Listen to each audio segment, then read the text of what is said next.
présente Charlie Sanson, qui est écrivain, qui a un puits de savoir et de connaissances, si, et surtout intéressé par l'étrange, par les mystères de l'histoire, et tout ce qui touche à l'ésotérisme et le symbolisme. Voilà, oui. Voilà. C'est très vaste. Voilà, c'est très vaste. Aussi, pour commencer notre étude, je vous propose notre étude sur Montpellier. Il faut dire que Montpellier faisait partie de l'Occitanie. Et en Occitanie, alors que au nord de la Loire, les gens étaient des guerriers qui faisaient valoir leur prouesse guerrière, leur force, etc. Ils se battaient, ils faisaient des combats, des joutes, à coups d'épée, à coups de joutes avec les lances, etc. Et à Montpellier, il y avait des joutes également, avec des poèmes. Montpellier, dans le sud, au sud de la Loire, c'était un pays de troubadours, de poètes. Au nord de la Loire, c'était des guerriers. Ce qui fait que c'était d'ailleurs très différent.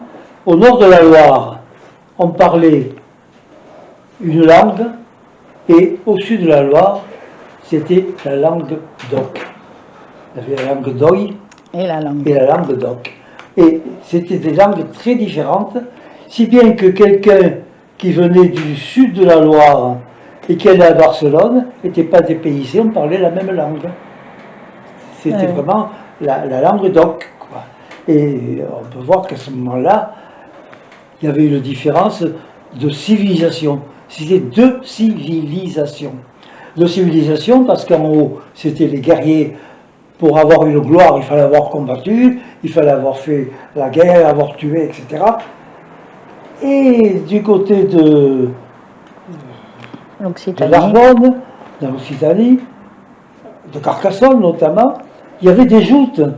Et des joutes, notamment à Puy-Vert, surtout le Puy-Vert, des joutes avec des poèmes. Et on a encore les poèmes de tous les troubadours de l'époque. On a les poèmes de tous les troubadours de l'époque. Et dans le sud, les femmes pouvaient avoir leur commerce, elles pouvaient avoir leur bien personnel, elles étaient considérées, et en haut, elles étaient la servante des hommes. Ça c'est. Oui. Les juifs pouvaient avoir leur commerce, puisqu'on parlait des juifs justement, les juifs pouvaient avoir leur commerce, pouvaient être indépendants, pouvaient être des gens libres, c'était des communautés, mais qui vivaient vraiment bien ensemble, alors qu'en haut, les juifs, il n'y en avait pas, ils étaient pourchassés. Donc on voit la différence entre le nord de la Loire, le sud de la Loire, et Montpellier, qui avait pris son essor, qui était devenu, avec Toulouse et Montpellier, les deux villes importantes. Et ça s'est développé comme ça au long de l'histoire. Mais Montpellier faisait partie du royaume d'Aragon. C'est pour ça que pour de Montpellier, à Latte, vous avez la grande statue de Jacques d'Aragon, qui est né à Montpellier. Et Montpellier donc était du royaume d'Aragon.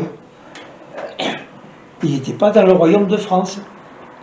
Mais une personne très habile, qui était la mère de Louis IX, je ne dis pas Saint-Louis, sa sainteté me démange, ça me dérange. Donc, elle avait décrété que son fils devait être un saint, en quelque sorte. Sa sainteté, de son vivant, sa mère l'avait déjà prévu. Donc très rapidement, Louis IX, qui quand même a participé à des tueries invraisemblables, comme on faisait beaucoup à cette époque-là, comme Saint-Dominique par exemple. Donc Louis IX a été, peu de temps après sa mort, a été canonisé. Il est devenu Saint-Louis. Et on peut dire qu'à ce moment-là, tout le sud de la Loire était encore quand même indépendant. Mais les gens du nord de la Loire appelaient l'Occitanie le pays de cocagne, parce qu'on y vivait bien. On ne se battait pas, mais on faisait des poèmes, on avait de bonnes ressources, on avait la mer à côté. En haut, c'était la guerre, les combats et tout un côté très dur de civilisation.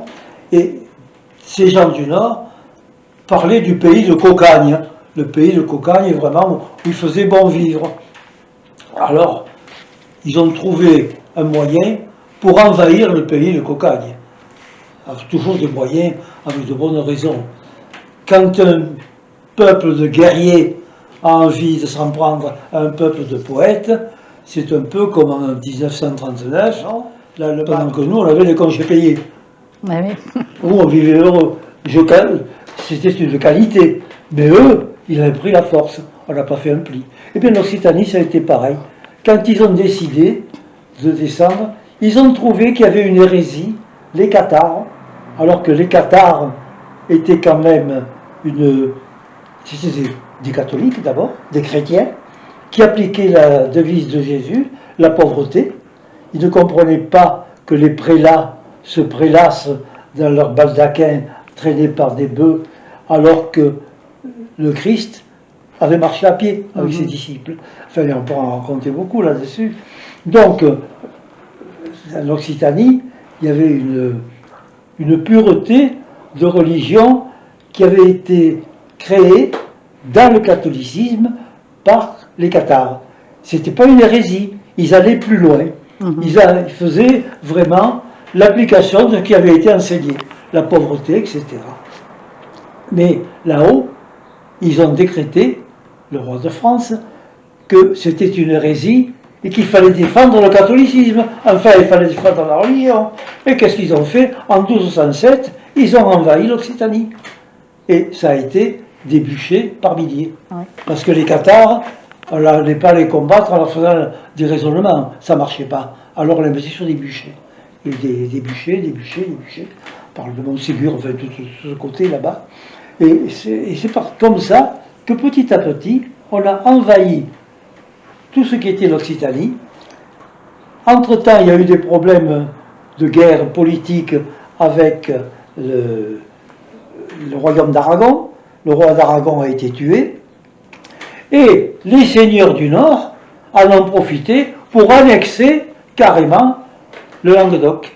Et le Languedoc, du jour au lendemain, comme quoi on n'a jamais appliqué le principe que les peuples doivent choisir leur destin, du jour au lendemain, on a dit aux Languedociens, vous n'êtes plus Languedocien, vous n'êtes plus occitan, vous êtes français. C'est comme ça que je suis devenu français. Et j'avais un de mes amis, Emmanuel Baffre-Boger, qui, dans les années 70, avait mené un peu la révolte des vignerons. Quand on parlait de ces choses-là, et ça a été un grand ami à moi, Emmanuel Baffre-Boger, il disait, moi je suis occitan et français. Et j'ai pris un peu cette devise maintenant, parce que je préfère mon pays tel qu'il a été que ce que je le vois maintenant. Et quand on parle à cette époque-là, ça a été un grand remplacement. Parce que tous les seigneurs qui avaient des châteaux ici, ils ont été virés. Ah oui. Et c'est les seigneurs du Nord qui ont pris les châteaux. Tous les noms qu'on voit actuellement, c'est des noms du Nord. Les gens, les grandes familles d'Occitanie ont été complètement ou exécutés, ou enfin, ils ont disparu. Et quand quelqu'un parle aujourd'hui de grand remplacement, c'est très possible qu'une population remplace une autre. Parce que maintenant, cherche quelqu'un à Montpellier qui soit un languedocien, quelqu'un qui parle la langue, qui connaisse l'histoire, qui est le cœur du Languedoc. Il n'y en a pas beaucoup.